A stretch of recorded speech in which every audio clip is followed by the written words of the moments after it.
Praise the Lord. सभी विश्वासी भाई बहनों को प्रभु यीशु मसीह में जय मसीह की। बाइबल शिक्षा चैनल पर आप सभी का स्वागत है। हमारे इस चैनल को देखने के लिए आप चैनल को सब्सक्राइब करें और बेल आइकन के ऑल बटन को ज़रूर दबाएं, तभी आपको हमारी आने वाली हर वीडियो का नोटिफिकेशन मिलता रहेगा। आज मैं आपके लिए बाइबल की पुस्तक से प्रेरितों अध्याय 12 का संक्षिप्त विवरण लेकर आई हूँ, पतरस की बंदीगृह से मुक्ति।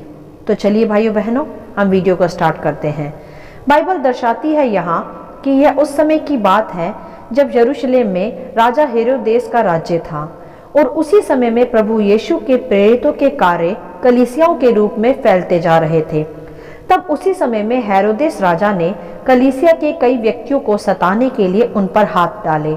उसने यूहन्ना के भाई याकूब को भी तलवार से मरवा डाला। और जब हेरोदेस ने देखा कि यहूदी लोग इससे आनंदित होते हैं, तो इसी कारण उसने पतरस को भी पकड़ लिया। बाइबल बताती है कि वे दिन अख़मीरी रोटी के दिन थे, अर्थात यहूदियों के आधार पर वह फसह के पर्व के दिन थे, जिसमें जगह जगह से यहूदी एकत्रित हुए थे। तो इसी कारण अपनी प्रशंसा के कारण राजा हेरोदेस ने पतरस को भी पकड़वा दिया कि जब यहूदी यूहन्ना को मरवा डालने से आनंदित हुए, तो वे पतरस के पकड़े जाने पर और भी आनंदित होंगे और राजा की बड़ाई करेंगे, क्योंकि पतरस कलीसिया का लीडर था। यहाँ हम देख सकते हैं भाइयों बहनों, एक शैतानी आत्मा से भरे मनुष्य की विचारधारा को, जैसी हेरोदेस की विचारधारा थी, जो कि परमेश्वर के कार्यों के विरुद्ध की थी। परंतु वह नहीं जानता था कि परमेश्वर के कार्यों को कोई भी रोक नहीं सकता। हालेलुया। तब आगे हम देखते हैं कि राजा हेरोदेस ने पतरस को पकड़वा के बंदी गृह में डलवा दिया और 4-4 सिपाहियों के 4 पहरों में रखा, यह सोचकर कि फसह के बाद वह उसे लोगों के सामने लाएगा। यही सोच थी भाइयों बहनों हेरोदेस की, पतरस के द्वारा अपनी बड़ाई पाने की, अपनी प्रशंसा पाने की और यह प्रकट करने की कि वह प्रभु यीशु की चर्चा व महिमा को रोक सकता है।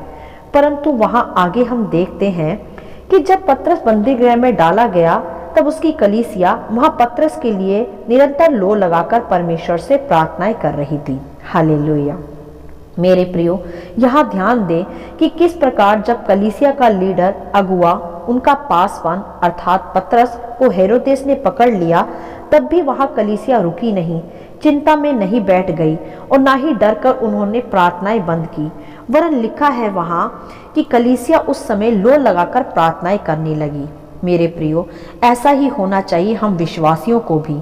जब जब कठिन समय आए कलीसियाओं पर, जब जब मसीह विरोध बढ़े या हमारे व्यक्तिगत जीवन में जब जब सताव बढ़े, तब तब हमें डरने या चिंता करने की कोई आवश्यकता नहीं, वरन हमें और भी दृढ़ होकर, मजबूत होकर, वरन लो लगाकर प्रार्थनाएं करने की आवश्यकता है, ताकि हम उस कठिन घड़ी में शैतान की युक्तियों का सामना दृढ़ता के साथ और विश्वास के साथ और मजबूती के साथ करके सफल हो सकें, जैसा वहां भी हुआ। हालेलुया। तब आगे हम देखते हैं कि जब इसी प्रकार कलीसिया पतरस के लिए परमेश्वर से प्रार्थनाएं करने लगी, तब बाइबल स्पष्ट करती है वहां कि जब हेरोदेस पतरस को लोगों के सामने लाने को ही था, उसी रात पतरस 2 जंजीरों से बंधा हुआ 2 सिपाहियों के बीच सो रहा था और पहरुए द्वार पर बंदी गृह की रखवाली कर रहे थे। अर्थात मेरे प्रियो, हम यहाँ सर्वप्रथम देख सकते हैं ध्यान पूर्वक कि पतरस हेरोदेस के द्वारा बंदी बना लिए जाने के बावजूद भी, कड़े पहरों में बंद होने के बावजूद भी, यह जानते हुए भी कि उससे पहले हेरोदेस ने याकूब के भाई यूहन्ना को भी तलवार से मरवा डाला है और अब उसे भी यहूदियों के आनंद के लिए व अपनी प्रशंसा के लिए मरवा भी सकता है, यह सब जानते हुए भी पतरस वहां बंदी गृह में निश्चिंतता से सो रहा था, जो कि प्रकट करता है पतरस के प्रभु के प्रति सच्चे समर्पण को व विश्वास को, जो जानता है कि जिसके प्रचार करने के कारण वह बंदी गृह में डाला गया है, वह सामर्थी प्रभु है, जो आप भी मुर्दों में से जी उठा, जिसे मौत भी हरा ना सकी, तो यह बंदी गृह की जंजीरें कैसे पतरस को बांध सकती हैं। हालेलुया। मेरे प्रियो, ऐसी ही प्रतिक्रिया रखनी चाहिए हमें भी उन समयों में जब हम प्रभु के लिए सताव को सह रहे हों या कठिन परिस्थितियां हमें घेरे हों, शैतान हमारे विरोध में योजनाएं बना रहा हो, हमें भी उस घड़ी पतरस की तरह शांत व निश्चिंत रहना चाहिए और हृदय मजबूत रखना चाहिए, यह सोचते हुए कि जब परमेश्वर हमारी ओर है तो हमारा विरोधी कौन हो सकता है। हालेलुया। यही विचार रखकर पतरस उस कड़े पहरों में निश्चिंतता से सो रहा था और कलीसिया भी उसके लिए प्रार्थनाएं कर रही थी। ऐसी सुंदर व मजबूत कलीसियाओं का निर्माता था पतरस, और उन्हें हर कठिन घड़ी के लिए आत्मा में उसने मजबूत बना रखा था। मेरे प्रियो, जरा सोचें कि क्या आज ऐसे अगुवे या कलीसियां हैं जो इसी तरह लो लगाकर प्रार्थनाएं करें कठिन समयों में भी? बहुत थोड़ी। तब आगे हम देखते हैं, जब वह रात आई जब हेरोदेस पतरस को लोगों के सामने लाने पर था, तब उसी रात प्रभु का एक स्वर्गदूत वहां आ खड़ा हुआ और कोठरी में एक ज्योति चमकी, और उस दूत ने पतरस की पसली पर हाथ मार के उसे जगाया और कहा, उठ जल्दी कर। और तुरंत पतरस के हाथों से जंजीरें खुल पड़ी। तब स्वर्गदूत ने पतरस से कहा कि कमर बांध और अपने जूते पहन ले, और पतरस ने वैसा ही किया। फिर दूत ने कहा कि अपने वस्त्र पहनकर मेरे पीछे हो ले। तब पतरस उसके पीछे हो लिया, परंतु नहीं जानता था कि जो कुछ स्वर्गदूत कर रहा है वह सत्य है, वरन उसने समझा कि वह कोई दर्शन देख रहा है। हालेलुया। मेरे प्रियो, क्या अद्भुत दृश्य हम यहाँ देख सकते हैं, अलौकिक व आश्चर्यचकित कार्य को भी, कि एक स्वर्गदूत उतरा और वह कड़ी से कड़ी जंजीरें अपने आप खुलती गईं। ऐसा ही होता है मेरे प्रियो, परमेश्वर की उपस्थिति में सभी प्रकार के शैतानी बंधन आप ही खुलते जाते हैं। कोई भी ताकत, कोई भी चट्टान, कोई भी जंजीरें परमेश्वर के कार्यों को, उसके धर्मी जनों को बांध नहीं सकती। यह तो केवल शैतान का एक भ्रम है जो टूटना ही है, जैसे वहां भी हेरोदेस का भ्रम टूटा। और जैसा कि हम देखते हैं वहां कि पतरस को यह सब दर्शन लगा, वह समझ नहीं पाया कि वह सब सत्य है, क्योंकि मेरे प्रियो, जो परमेश्वर के राज्य के लिए खुद को समर्पित कर देता है, फिर प्रभु उनके जीवनों में ऐसे ऐसे आश्चर्य कर्म करता है कि जो सत्य नहीं वरन काल्पनिक लगे, परंतु वह सत्य ही होते हैं, क्योंकि जो कभी आंखों ने ना देखा हो और कानों ने ना सुना हो, ऐसे कार्य करने की सामर्थ्य रखता है हमारा परमेश्वर। हालेलुया। और जब स्वर्गदूत ने कहा पतरस से कि अपने जूते पहन तथा वस्त्र पहनकर मेरे पीछे हो ले, तो इसका तात्पर्य यही है मेरे प्रियो, कि जो काम पतरस के द्वारा अभी होना बाकी था, वह उसके लिए अब खुद को तैयार कर ले, अपनी कमर को बांध ले, क्योंकि वह कार्य रुकने वाला नहीं था, वरन और तेजी से फैलने वाला था। हालेलुया। क्योंकि मेरे प्रियो, परमेश्वर का कार्य रुकने वाला नहीं है, चाहे उसके लिए शैतान कितनी ही योजनाएं क्यों ना बना ले। वह स्वर्गीय कार्य तो विरोध के बाद और भी फैलता है, और उन स्वर्गीय कार्यों के लिए जिनको परमेश्वर ने चुन लिया है, उन्हें प्रभु कहता है कि आप अपनी कमर को बांध लो, जूते पहन लो, वस्त्र पहनकर तैयार रहो, क्योंकि उनके द्वारा वह एक बड़े कार्य को परमेश्वर करने जा रहा है। हालेलुया।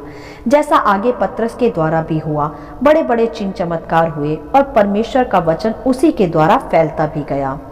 और आगे हम देखते हैं वहां कि इसी तरह बंदी गृह के दरवाजे भी आप ही आप खुलते गए, और फिर तुरंत ही स्वर्गदूत पतरस को बाहर गली तक छोड़कर चला गया। तब पतरस सचेत हुआ और उसने तब जाना कि प्रभु ने अपना स्वर्गदूत भेजकर उसे हेरोदेस के हाथ से छुड़ा लिया है और यहूदियों की सारी आशा तोड़ दी है, अर्थात शैतान की सारी योजनाएं प्रभु ने उस घड़ी तोड़ डाली। हालेलुया। तब वहां से निकलकर पतरस उस स्थान पर आया जहां सब इकट्ठा होकर पतरस के लिए प्रार्थनाएं कर रहे थे। तब पतरस ने वहां पहुंचकर द्वार खटखटाया। तब रूदे नामक एक दासी देखने को आई, और पतरस को देखकर उसने आनंद के मारे फाटक को ना खोला, वरन भीतर दौड़कर सबको बताया कि पतरस द्वार पर खड़ा है। तब सबने उससे कहा कि क्या तू पागल है? परंतु वह दृढ़ता से बोली कि ऐसा ही है। तब फिर सबने जाकर खुद ही पतरस को देखा तो उसे देखकर चकित हुए। हालेलुया। यहाँ हम देख सकते हैं मेरे प्रियो, कलीसिया की लो लगाकर की गई प्रार्थनाओं का उत्तर उनके सामने खड़ा था पतरस के रूप में, और वह तुरंत आए और अपने उत्तर को देखकर चकित हुए। ऐसा ही होता है मेरे प्रियो, परमेश्वर को लो लगाकर आत्मा व सच्चाई से पुकारने का परिणाम। वह भला परमेश्वर है। मन से, आत्मा से, निरंतर विश्वास से पुकारने वालों की वह सुनता है तथा उत्तर भी देता है, जैसे कलीसिया की प्रार्थना का उत्तर पतरस के रूप में उनके सामने था और लोगों ने उसे देखकर आश्चर्य किया। इसीलिए क्योंकि पतरस से पहले भी हेरोदेस याकूब के भाई यूहन्ना को मरवा चुका था और पतरस को भी उसने अब कड़े पहरों में बंद किया था, अर्थात असंभव को संभव होते हुए उन्होंने वहां देखा। परंतु यह उनकी प्रार्थना का ही परिणाम था जो पतरस की हेरोदेस कोई भी हानि ना कर पाया। हालेलुया। इस प्रकार मेरे प्रियो, पतरस की बंदी गृह से मुक्ति हुई तथा जो कार्य प्रभु ने पतरस के द्वारा करना था वह रुका नहीं, वरन उसी के द्वारा परमेश्वर का वचन बढ़ता और फैलता गया। और बाइबल यह भी बताती है कि इसके पश्चात राजा हेरोदेस का भी अंत हुआ। बाइबल स्पष्ट करती है कि राजा हेरोदेस कीड़े पड़ के मरा। हालेलुया। यहाँ हम देख सकते हैं कि जो परमेश्वर की कलीसिया को सताता है या धर्मी जनों पर हाथ डालता है उसका अंत बुरा ही होता है, क्योंकि वचन में प्रभु ने आप ही कहा कि जो तुम्हें छूता है वे मेरी आंख की पुतली को छूता है। और यह तो प्रकट है कि परमेश्वर को छूने वालों का अंत बुरा ही है, जैसा हम वहाँ हेरोदेस के जीवन में भी देख सकते हैं। तो यह तो सत्य है मेरे प्रियो कि शैतान कल, आज और युगानुयुग के लिए हारा हुआ है। वह परमेश्वर के विरुद्ध में योजनाएं तो बना सकता है, परंतु उसकी योजनाएं कभी सफल नहीं हो सकती, क्योंकि वह पहले ही प्रभु यीशु के द्वारा क्रूस पर हराया जा चुका है।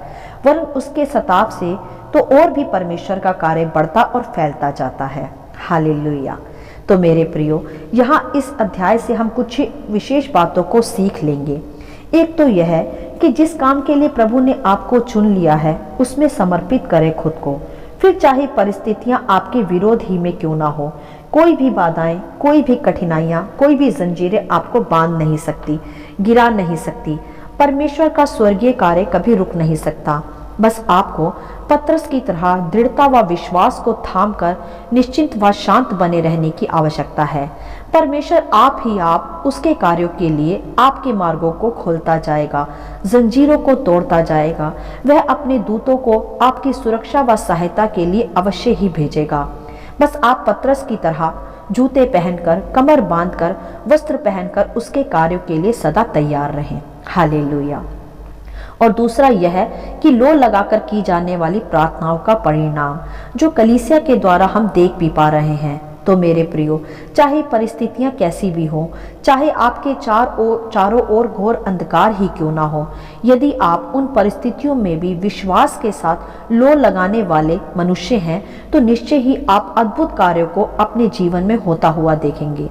आपकी प्रार्थनाओं का उत्तर तुरंत आते हुए देखेंगे, जैसा उस घड़ी कलीसिया की प्रार्थनाओं का उत्तर भी पतरस के रूप में तुरंत आया। तो मेरे प्रियो, परमेश्वर के कार्यों के लिए खुद को दृढ़ करें, सदा उसके लिए समर्पित बने रहें। कठिन परिस्थितियों में घबराए नहीं, चिंता ना करें, वरन और लो लगाकर प्रार्थनाएं करें। फिर आप अपने जीवन में अद्भुत कार्यों को होता हुआ देखेंगे, वैसे कार्य जो पहले कभी आपने ना देखे हो ना सुने हो। उन कार्यों को परमेश्वर आपके जीवन में और आपके जीवन के द्वारा सब पर प्रकट करेगा। हालेलुया। आशा करती हूँ इस अध्याय का संक्षिप्त विवरण आप सभी को समझ में आया होगा। प्रभु आपको अपनी पवित्र आत्मा की भरपूरी से सदा भरता रहे। यदि आप चाहते हैं कि दूसरे भी इसे सुनकर आशीष पाएं, तो आप दूसरों के साथ भी इसे शेयर कर सकते हैं, क्योंकि हमारे प्रभु यीशु मसीह की यही इच्छा है। आमीन and God bless you all.